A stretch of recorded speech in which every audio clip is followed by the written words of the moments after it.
Mouse isn't working again, Donna. Dang it. I got it.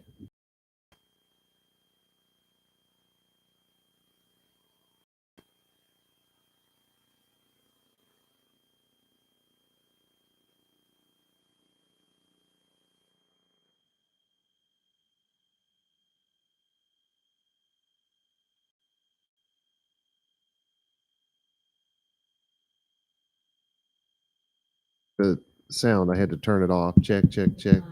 Okay. All right. I'm ready to go when you are.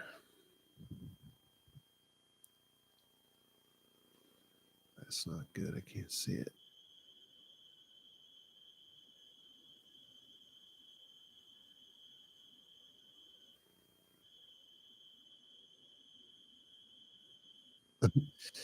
Okay. Where we left off last time we were working on the law was we had just finished going through the words in verse 21. And I gave you my translation of 21, which was, and the guilty will be brought to Yahweh to the entrance of the Ohel Moed, the tent of meetings, with a ram for his guilt. Guilty of what? Well, you could say, well, the previous verse was about this couple getting together before they were supposed to. And if you recall, maybe that's it. Maybe it's not. So let's sum up some of these verses. I'm going to go through verses 2 through 20. We've already gone through all of these, but now I'm going to do the summation. This is something that is very common in biblical Hebrew. I'll give you a little history on how this works. Back in 1711, the year 1711, there was a man named Whittier. He was not a scholar of any kind that I know of, and he came up with this idea. He was reading for him, the Old Testament. This was a Christian man. And he was reading this, he noticed that there was an awful lot of repeating going on. And he also noticed that in some places they called God, in his case, he said Jehovah, which is God's never been named Jehovah. That's completely wrong. Why is it wrong? Well, in the Dark Ages, not during the biblical period, not even during the Second Temple period, because that's sometimes not considered the biblical period, but the Second Temple and prior to it, the idea of saying God's name was never a problem in Judaism. Never, ever, ever. You cannot prove that in any way, shape, or form. Anything that you say to prove it at that period of time is either a lie or from sheer ignorance. It did not exist. It did not exist. This idea of not saying God's name out loud and the high priest only being allowed to say God's name out loud one time a year, that idea did not exist until the middle to the late Dark Ages. You're talking somewhere in the period of, at the earliest, the 900s CE or AD, if you don't know what CE is, and more likely into the 11 and 1200s is where it really came along. In fact, I don't think you can prove it be earlier than the 1100s, and that's pushing it to get it into the 1100s. And then all of a sudden, the Jews developed this problem with, oh, you can't say God's name. And the thinking was, well, what if you're in a bad mood and you say God's name? Then you're taking his name in vain, as if that's what the law said, and it doesn't. It says, don't take God's name too vain. That's very different than in vain. And saying it, you guys know what I mean by that, right? That's not taking God's name in vain, because God, even if that were a true theory, God's name is not God. God is an English word, and it is a generic word used for any God, whether false or the one and only God who created it all. That is not taking his name in vain, because it's not his name. And so if you say, Jesus Christ, and you say it real mad, you're still not taking God's name to vain. No matter how many cuss words you put in front of it, in the middle of it, or behind it, it's still not falling in that category of taking God's name in vain. To take God's name to vain is a little different. That's to make God's authority, because you got to understand, most of the time when the word Shem is used in the Hebrew Bible, they're not talking about somebody's name. And to take God's authority to vain is how it should be translated. Don't take his authority to vain. What does that mean to a Hebrew of the time? Because, see, it doesn't matter what you think. It doesn't matter what you feel about it. Your opinion about it does not matter. What matters is the opinion of the person who wrote it. So what did Moshe think when he wrote that? Why did he put a lamed in front of the word for vanity instead of a bait, which would have been in vain? The lamed makes it to vain, where bait would have made it in vain, right? Well, obviously there was something to that. There was some reason why he did that. And he wasn't saying anything about God's name. He was saying Shem, and that is almost always in the biblical text, particularly in the case of Moshe, authority, not his name, his authority. You don't take his authority to vain. Well, there was this rabbi who lived in the Second Temple period, and he said something really interesting. He said, if you pick and choose what laws you will abide by, even if there's only one law that you decide, I'm not going to live by that law, but I'll live by all of the other laws that God gave me. He said, you have made vain all of the laws. Because he understood what Moshe was talking about. Totally got it. Totally understood it. He knew that when we decide we're going to live by this law and not by that law, we have made God's authority, his Shem, his authority over our lives, nothing but vanity. So it has nothing to do with cussing. It doesn't have anything to do with saying the word God or even Elohim, idiot instead. Elohim it, instead of God it, I mean, God it, Elohim it. Yeah, I had to think that one through. Never done that before.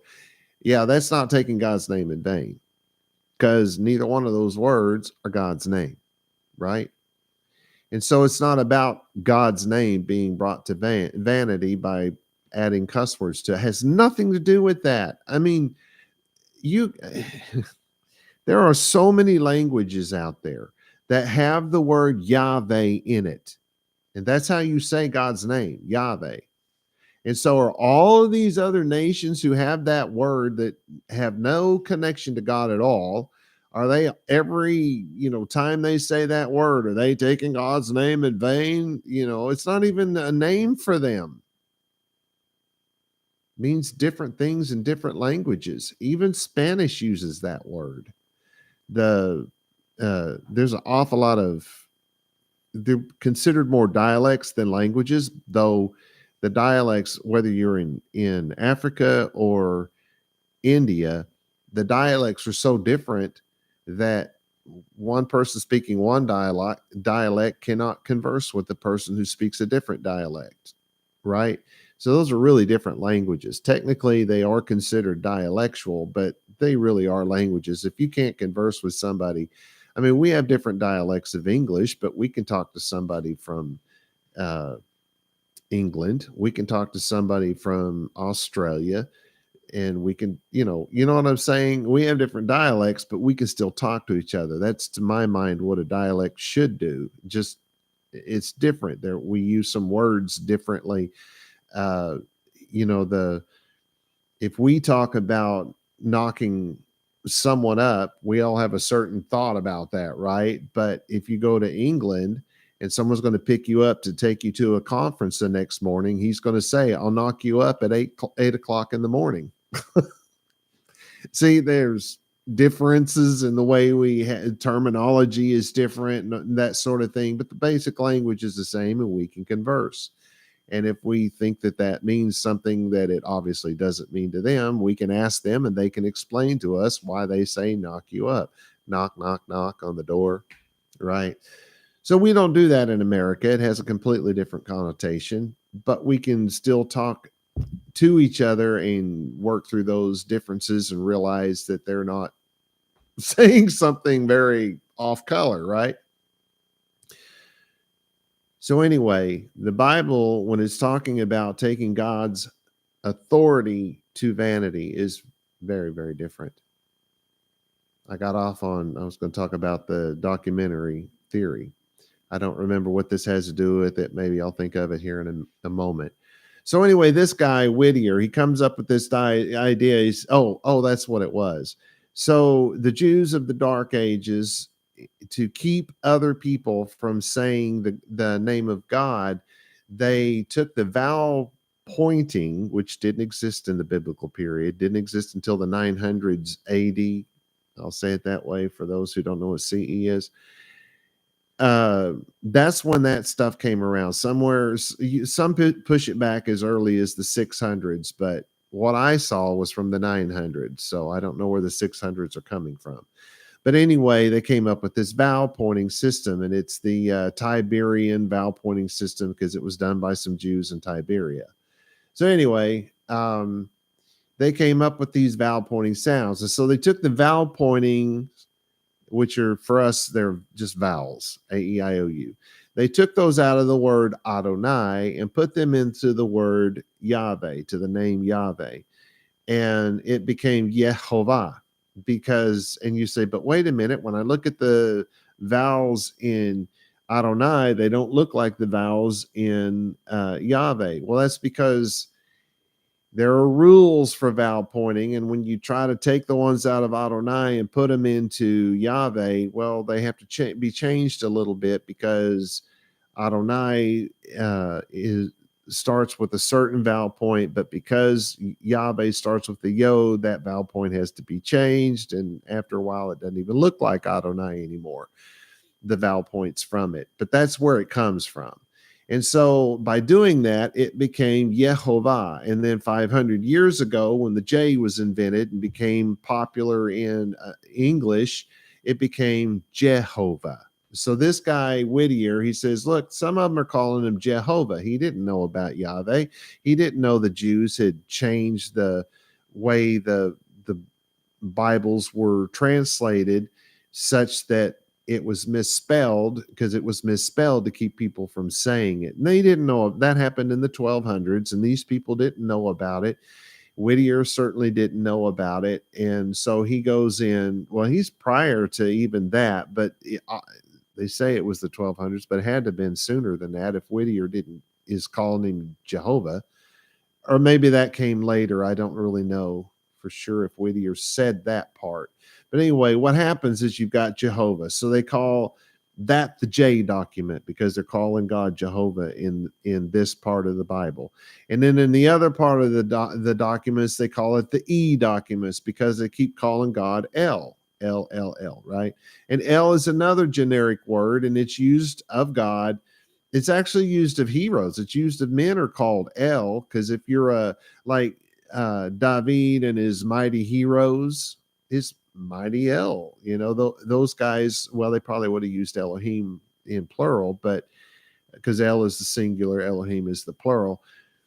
But anyway, they noticed that God was being called El, so that became the E document. And then the stuff in Deuteronomy, they didn't know what to do with it, so they called that the D document. And there was one other, I don't remember what it is off the top of my head. So they had these different things. So he came up with this theory that the Torah was actually a conglomeration of these four different documents all slammed together. And that's why there's so much repeat. Everybody was like, that's the biggest bunch of hooey I ever heard. It went nowhere. He didn't sell, more than 10 books. I don't know what he sold, but it did not go over. Well, In 1715, another guy comes along, and he's a medical doctor, if I remember right, and he puts it together a little more scientifically, if you will, than what Whittier did. Well, that caught on, of course, and that guy's called the father of the whole thing, even though he's not the originator. That's what they mean when they say the father of something. That means he's the originator. Well, the guy who gets the credit wasn't even the originator. He's just the guy that got it off the ground. And then later, another guy comes along and another guy comes along, and before you know it, this lie is told so much that everybody believes it. Jordan Peterson got up and taught it in his stuff. First thing out of his mouth, he doesn't know the difference, right? Because somebody taught him that nonsense.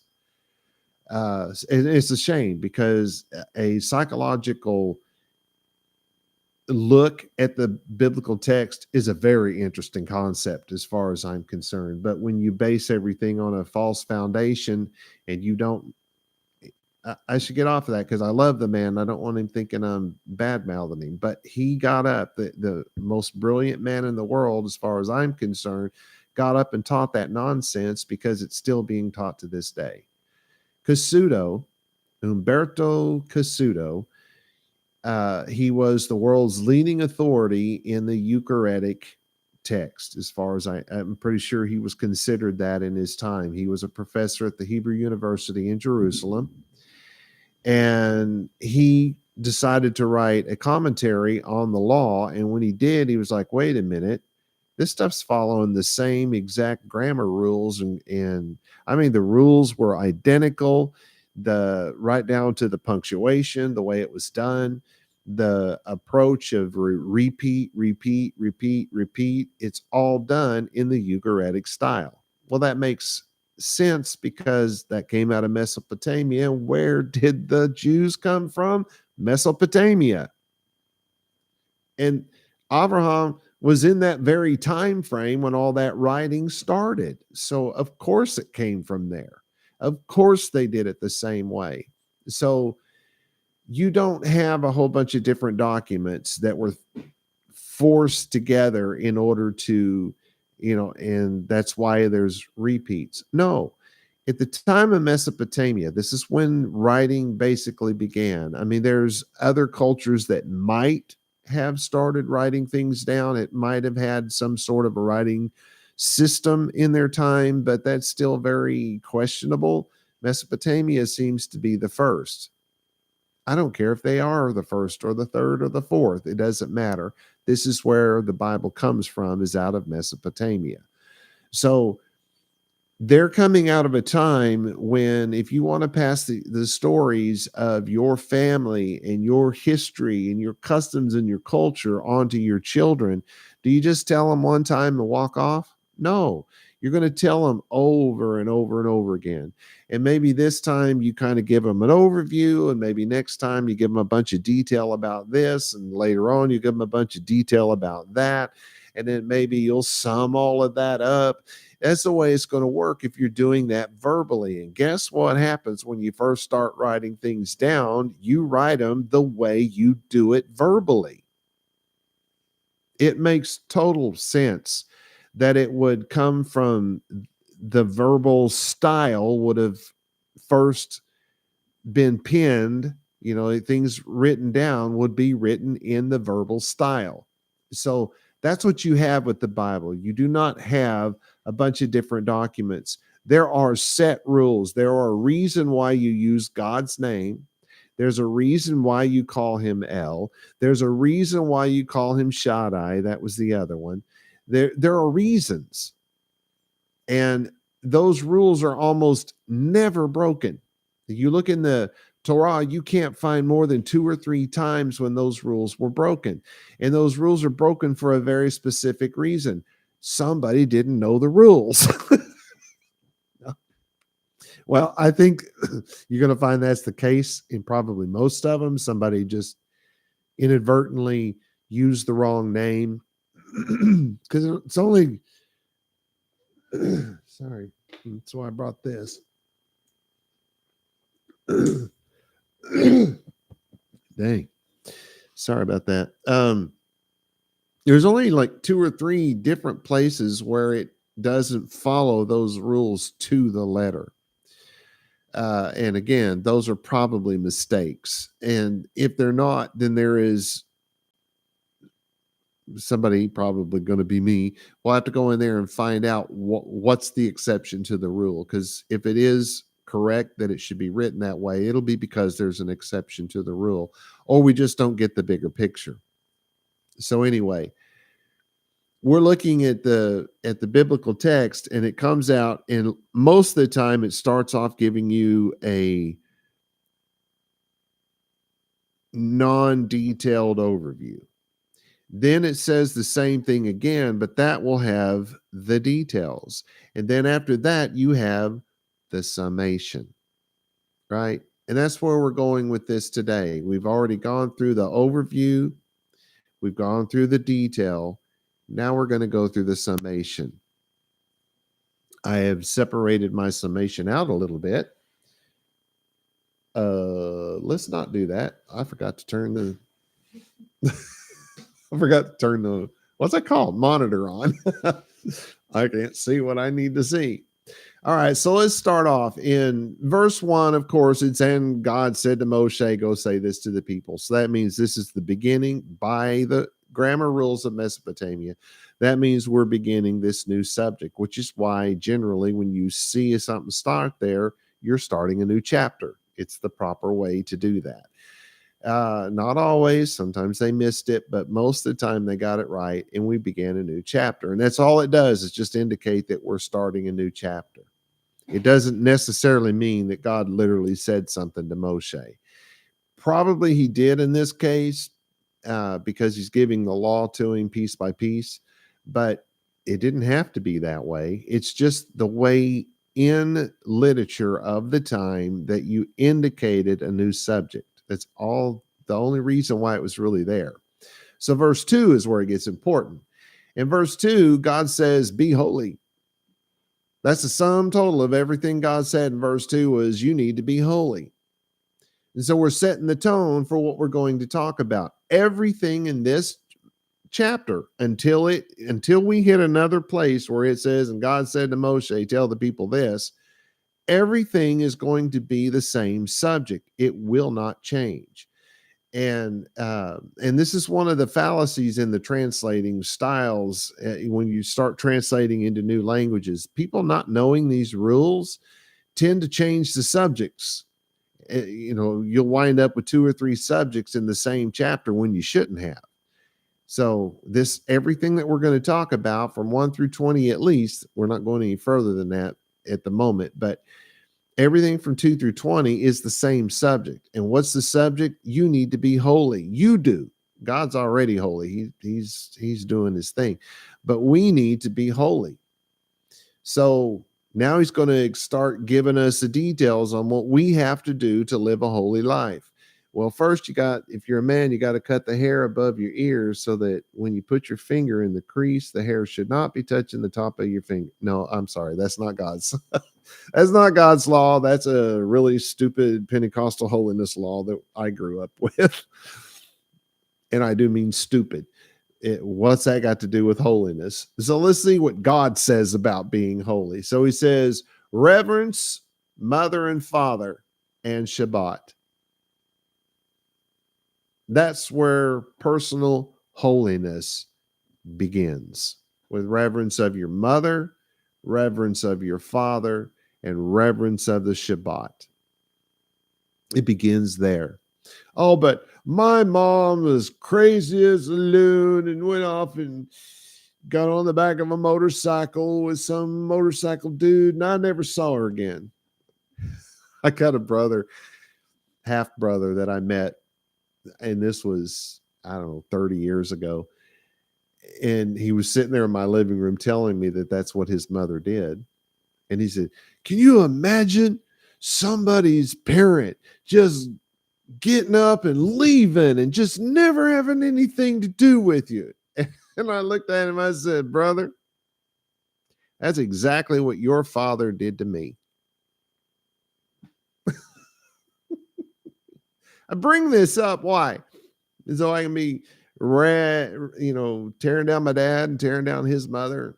I never knew the woman, but no, I could say, well, my dad was a no good low life. He left my mother. He literally left my mother before I was born. He never sent me a birthday card, which of course, among Jews, that's not a big thing. He didn't send me any Christmas stuff. He didn't know I wasn't raised Jewish, so how would he know? But he didn't send me anything for Hanukkah either. I never once got a single card from him. He never paid child support. He never sent me any money. He never sent my sister. There was two of us, my sister and I. Never gave any spousal support to my mother. She was just kicked to the curb. I mean, literally kicked to the curb with two kids, one kid, one on the way. Man was gone. His family did nothing. They helped out in no way, shape, or form. My mother was just left to fend for herself. A teenager at that. So I could say that guy is a total jerk. And I have met him. I met him.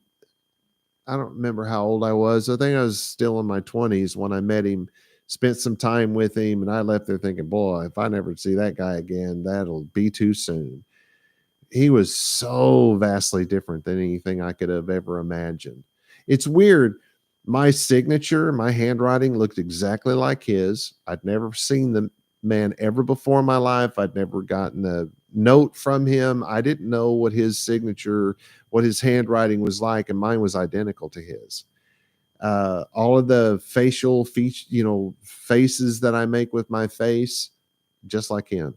The way I stood, with my shoulders forward, and the way I stand, the way I walk, just like him. My body shape, just like his. I mean, my face, just like his. It's amazing how much genetics determines who you are.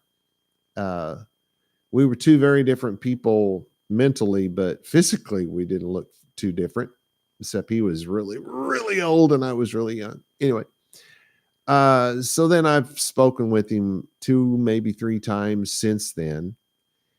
And this last time he called me about 2 years ago, just out of the blue. He got my number and called me. And of course, first thing he's trying to do was weasel his way back into my life by giving me a gift, because he'd forgotten that the guitar he was trying to give me was mine in the first place. I left it at his house instead of taking it with me because I hated it.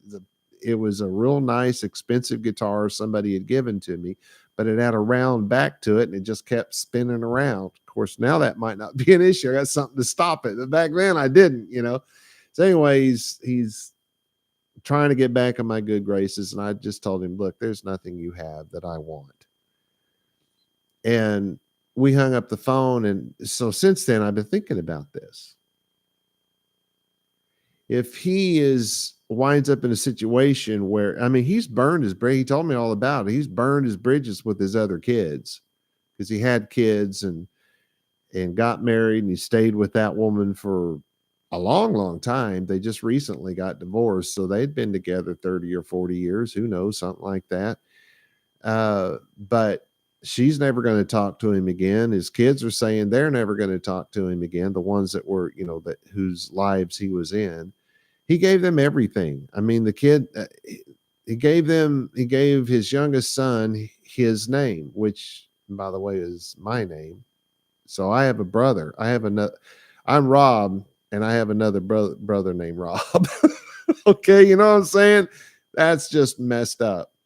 But he gave him that. That brother is an attorney. My younger brother, if he hadn't gotten on drugs, would have made it to Major League Baseball player. He won all kinds of awards, had the fastest fastball in all of junior high and high school in California, of all places. But he got strung out on drugs, and that was the end of that. But I mean, they got everything. I got nothing. So shouldn't they have to take care of that man? No. If that man gets to the place where he has no help, I have to help him. That's part of what makes me holy. We don't get to say, hey, they didn't live up to their end, because you don't get to pick your parents. You don't get to pick where you're going to be born, when you're going to be born, what the circumstances of your life are going to be after you're born. You don't get to pick any of that. So all I know is for me to stay holy, if it comes down to it, I'm going to have to take care of my mother and my father. I wonder if it'd be okay to put them both in the same. Anyway, that doesn't mean that you just put them in a home and let somebody else take care of them. I'm sorry, but that's not what it means. If they're if you have if they're uh, if their situation is such that they need constant medical supervision and you're not a medical person, you probably need to let them live somewhere where they can get that kind of help. But if you're just getting rid of them just because it's easier, you're not being holy.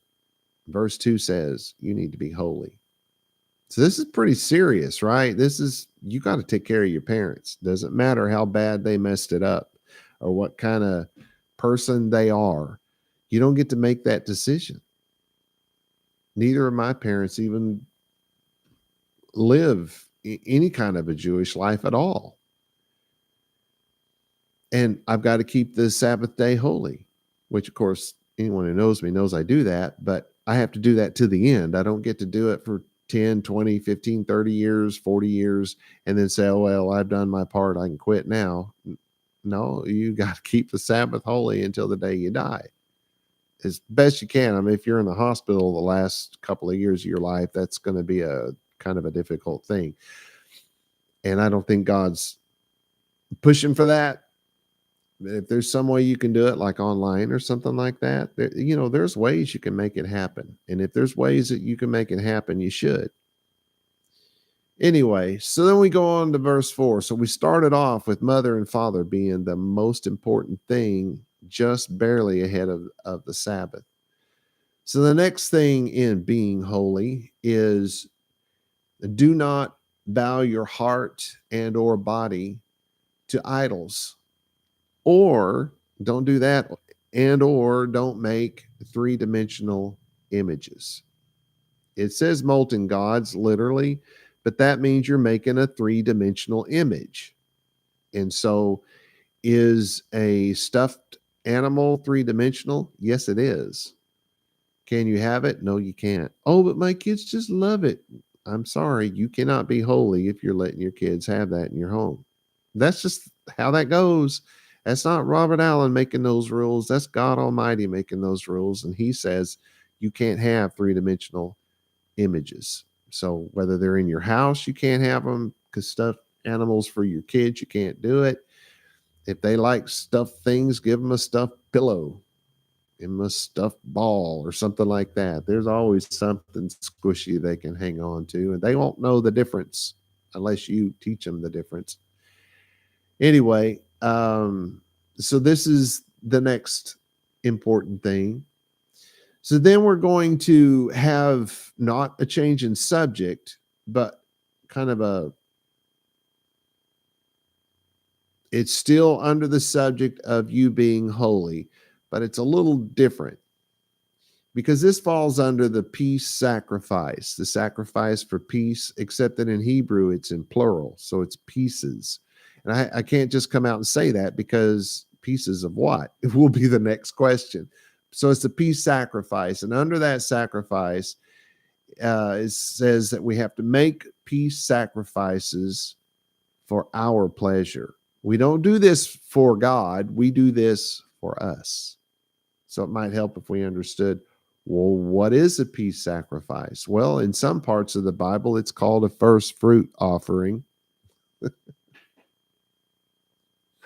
And that gets mixed up particularly in the Christian world with the tithe, because it's the first fruits of whatever it is that you have that is profit to you. So if you have a field, you take the first fruits and you offer that to God. You do that for your sake. That's not actually a tithe. It's separate from the tithe. The very first fruit, we're talking that first peach that comes off your peach orchard, that first apple that comes off your apple orchard, that first potato that comes off your potato tree. No, they don't grow on trees, they grow under the ground. Anyway, uh you're taking that first one and you make that a sacrifice. You're doing that for yourself. That has nothing to do with the tithe, so don't conflate the two.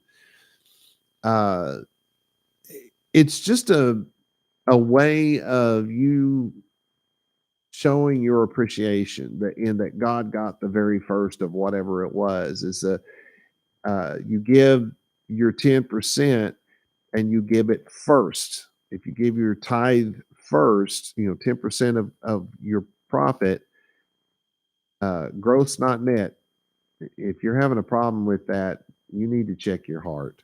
There's really something wrong there, because the reason why you have a job is because of God. The reason why you have hands at work is because of God. The reason why you can think is because of God. The reason why you can see, hear, smell, touch, taste, uh, feel, think, all of that comes from God.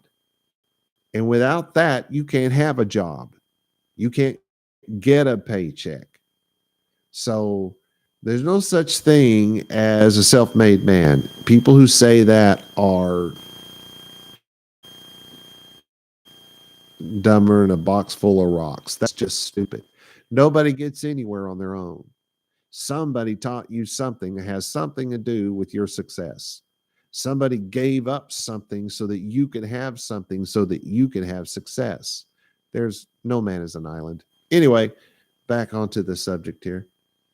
Uh,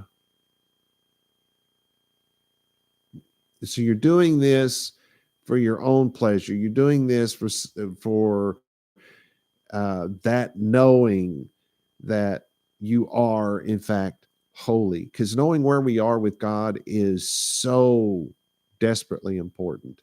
I mean, when I want to say Mother Mary, that's not right. Who's that lady that helped all the orphans?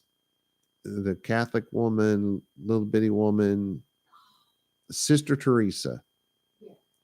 Sister Teresa, here she is. She's like in her late 80s or in her 90s or something. And her biggest fear was that she had not essentially earned her way into heaven, that she was going to go to hell, that she hadn't lived a upright enough life to get into heaven. This is a woman who gave up everything and spent her entire life helping orphans, and she wasn't even sure if she was going to heaven. Oh, yeah, yeah, yeah. And God makes it so simple. If you'll just live according to his law, then you're always in good standing with him. And when you slip up, and you will, when you slip up, you just get right back on the path. There are rules about the things that you slip up. You have to make them as right as can possibly be made. I mean, some things can't be made right. Some, most things can. And you do your best to make it right, and you get right back on the path, and you're back in good standing. And the best part about God's law is that we know there is only one thing that will keep us out of heaven. Just one. One. What is that? Not living by the law. That was called by the Jews of the Second Temple period blasphemy against the Holy Spirit. Not living by the law was called blasphemy of the Holy Spirit. They never said Holy Ghost. That's an American thing. The word ghost didn't even exist back then. Anyway, so we need to make these sacrifices. We need to know that this is for our own pleasure. It's not for God's pleasure. This is for us. We do this for us. God wants us to do this for us. And this isn't us getting a bigger house and a fancier car and all that. This is what God wanted us to do. He wanted us to make peace sacrifices. So verse 6 is you got to eat the peace sacrifice on the first and second day but burn the remainder on the third day. Oh, it does say burn. So I didn't remember that yesterday.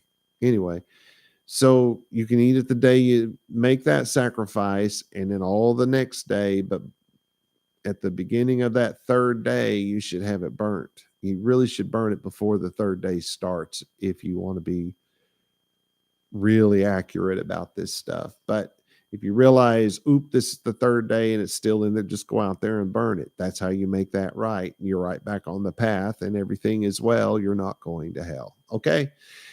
Verse 7, if we eat the piece of sacrifice on the third day or later, we will be unclean, and the sacrifice will not be accepted. Darn. Wait a minute. You just said, well, hear me out. Anyone who eats a peace sacrifice on the third day is guilty until there is a sacrifice for his guilt. That person is unclean while he's guilty, the one who ate the stuff on the third day. That person will cut himself or herself off from the people. And if he doesn't, then the leaders are going to have to do it until that person has been purified. So what happens? Peace sacrifice, it's all about you, which is probably why I had to make this extra law, because, when it's all about you, you sometimes forget about God. Anyway, so you're making this peace sacrifice. There could be anything. Well, maybe not anything, but there's going to be a barbecue. You're going to have food to eat. It's going to be meat. The details on that are not here because the details on the peace sacrifice are elsewhere. We've already gone through those. If you need a refresher course, I think they're in Shemot somewhere, but you can look it up on your little computer and it'll tell you where. Just look up peace sacrifice. You'll be able to figure out where to go. But anyway, now you've made the peace sacrifice. You blew it. Oh my goodness. You're unclean until there is a sin sacrifice. Now, this brings up for the Christians in the that are listening, and we have a lot of Christians who listen in. Wait a minute, Jesus was the sacrifice, and we don't need sacrifices anymore. Well, first off, even the New Testament does not say that. It's the problem with the whole idea that Jesus, it says he's going to take away the sin of the world. And so Christians think that means everything that's ever been wrong has just been taken away, because they don't understand the sin of the world has a very specific meaning in Judaism. It means the sin of the world is this. The Jews were given the Torah.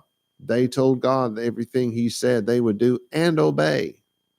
They kept saying, we will do, up until the very last time that God asked, and God said, we will do and obey, which is kind of a double positive, if you will.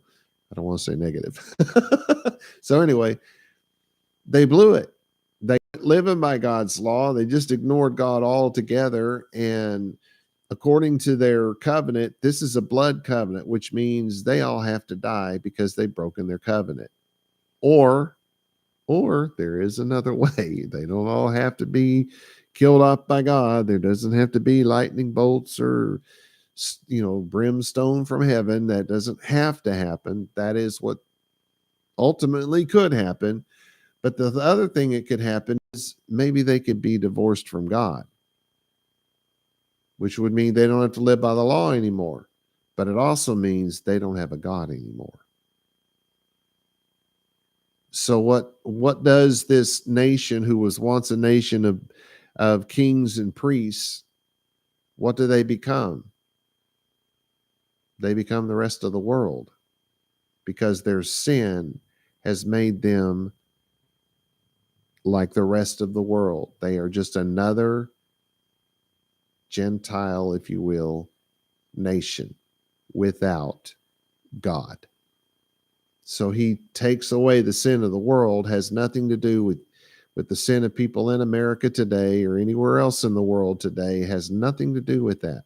Taking away the sin of the world meant that the covenant between God and his people was going to be restored. That is the only sacrifice that Yeshua is responsible for. It's the only thing he did. Has nothing to do with your sin and everything to do with the breaking of the Jewish covenant and his sacrifice reinstating that covenant. That's all that is. So let's talk about this sin sacrifice. Is there ever truly a time when a sacrifice of a cow could actually make you without sin? Say it with me. No, no, no. The Hebrew text tells you clearly you're not forgiven, you're covered. You're not forgiven, you're covered. That's why they can say it's like you hadn't committed a crime, because that covering, it's where we get the idea of forgiveness, but that's really not what's happening here. If you commit murder like Moshe did, do you realize to this day Moshe's still a murderer? David, he's still a womanizer. He's still uh, an adulterer, and he's still a murderer. It's never going to change. And if you've done those things, you're still all of those things. It's not as if you never did those things. It's as if you were never guilty of those things, because those things are covered. The sacrifice is therefore a covering. Well, Yeshua's blood was so pure that it would be a covering for all of those things. Okay, I'll give you that. I'll say, all right, fine. Let's go with that. Let's say that's just the way it is. That doesn't mean that you don't do sacrifices, because sacrifices never did any of those things in the first place. The reason why we do sacrifice is what the Bible says, what the Hebrew text says. It is for a memorial. It is for a remembrance. Those are the words that you'll read in English: memorial or remembrance. We make the sin sacrifice to remind us of what God has done.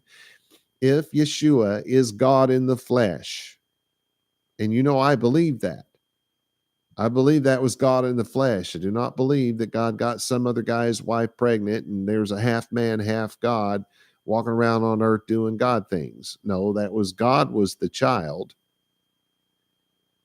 He placed himself inside that womb. He came out of that womb. He grew up as a child, became a teenager, became a young man, and died as a sacrifice to reinstate that covenant. And yes, his blood is so pure that it would cover everything. But that was never the point of sacrifice. The point of sacrifice was to remember. So when we make a sin sacrifice, we remember what our God did for us on that cross. You follow? So that's why we have begun to, we're now doing sacrifices, which are just barbecues. What are you doing? You're cutting up an animal, you put him on the barbecue pit, and you cook him, and everybody gets to sit down and eat, and we throw in some potatoes and some corn and some this and some of that, and we have us a meal together. What? Why has everybody got such a problem with sacrifice? It's just a barbecue. Anyway, so if you get this one wrong, if you get all caught up in, oh man, we're having so much fun having this barbecue, and then you realize you let that go past the third day and you ate from it. See, you don't get in trouble for it still being there on the third day, because you have all that day to burn it and get rid of it. But if you eat it on the third day, that's where the problem comes in. God just says, no, I'm not going to do this. He's not all that picky, but he is on this particular subject. If you're going to do this for yourself, then I want you to do this one little thing. And if you don't do it, then now you're going to have to make another sacrifice. Only this time it has to be a sin sacrifice. And so if you're unclean, you shouldn't be going to your synagogue. You shouldn't be going and hanging out with your brothers and sisters. Now, you do realize that you can always go home and your wife and kids can still be there, right? You can interact with your family. It's the rest of the people outside your immediate family that you can't do that with. Anyway, but the upside is, oh, I'm running out of, oh my goodness. This may last a while because I have a lot to say about this summation. But see, when God does something, I mean, you can take this real negative and say, well, he's just being all picky and stuff. And now I got to go make another sacrifice. Really? You get to have another barbecue and you're mad about it? I mean, his punishment is so cool. It could have been, oh, well, you can go to hell and burn forever. It could have been. It's God. He made the rules, but he didn't do that. You should have to go crawl 5 miles on your hands and knees over glass and rock. You know, he could have done something like that, but he didn't. He said, you know what? Why don't you go have another barbecue and maybe do it right this time? Wow, what a terrible punishment. What a horrible God to have to serve. This is just all legalistic and bondage. You get to have another barbecue. Anyway, now we're going to switch over. We've got a little bit of time, so I'm going to keep going. We're going to switch over. This is another, if you will, set of bullet points that it's still the holiness thing, right? This is still all about what you have to do to stay holy, because you don't stay holy if you mess up your sacrifices. And you're being told here, 1, you have to make peace sacrifices, and 2, don't mess them up, and 3, if you do, here's what you do to fix it. You have another barbecue. All right. So now these next couple are going to be specific to farmers.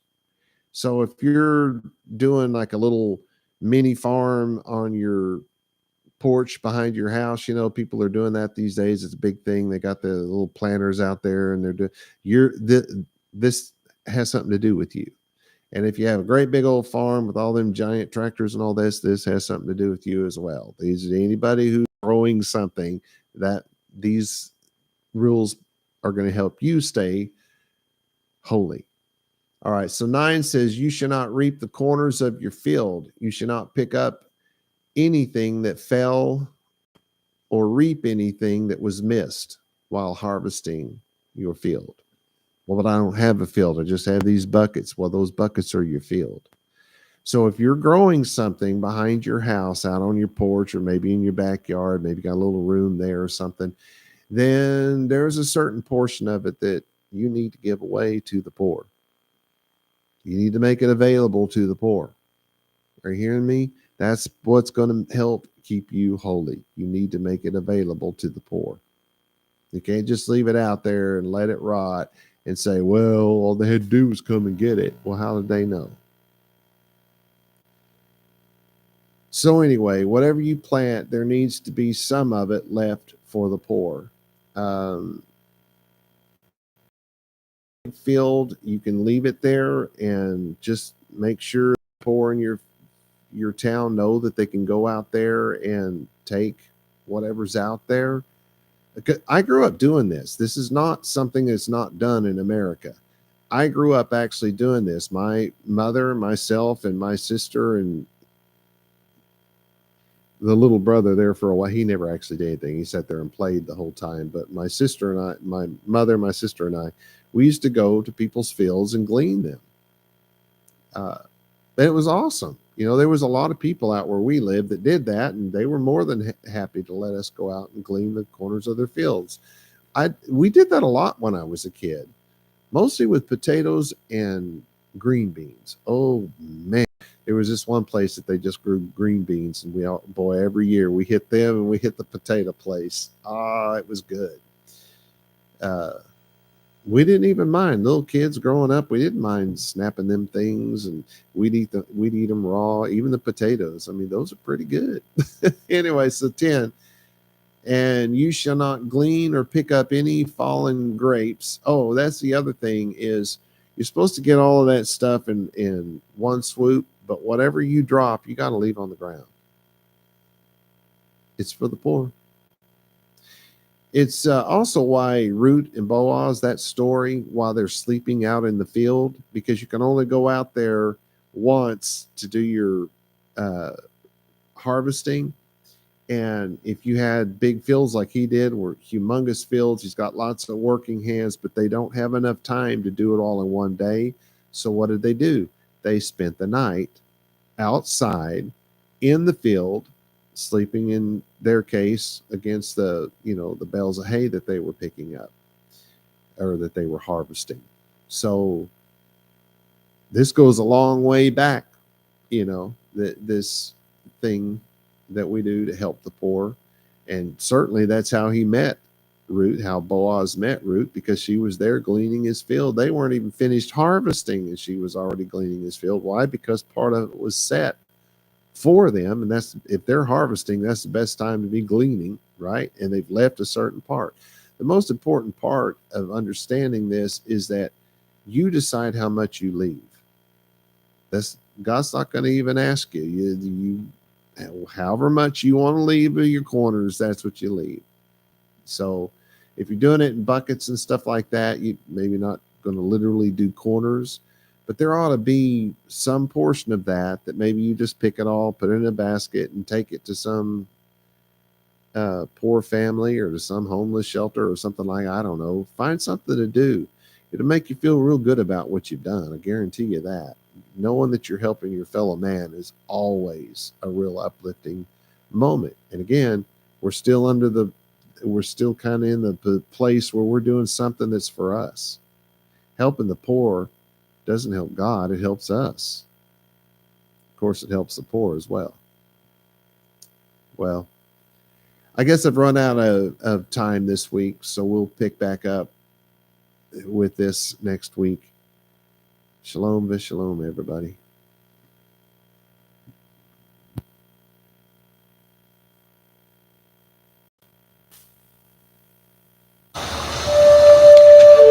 The blessing, vaYiqra.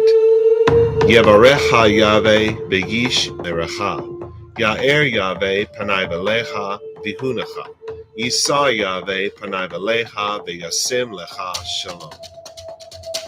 And in English, may Yahweh cause you to lie down so that you may rest. May he touch and caress you. May he prepare you for what is ahead. May he watch over you. May he keep you from harm. May he cause goodness to grow in you and take away the bad. May he arrange your life and cause you to flourish. May he cheer you up and gladden your heart. May he cause his light to shine through you.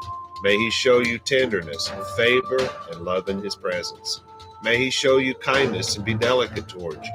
May he show you his generosity, mercy, compassion, and desire for you as it comes forth from the depths of his soul. May he lift you out of your pit and deliver you from the things that hold you prisoner. May he draw you to his chest and cast his eyes on yours. May he show you his love and desire for you as he cradles you in his arms. May he bear your punishment and pardon you of your sin. May he take you for his bride. May he establish a foundation in you. May he place his name on your heart and mind and make your body his temple. May you be his treasure. May you always be on his mind. May he draw you near and comfort you when you are afraid. May he assure you there is nothing to fear because he is with you. May you and all that concerns you be at peace because he is your friend. Amen.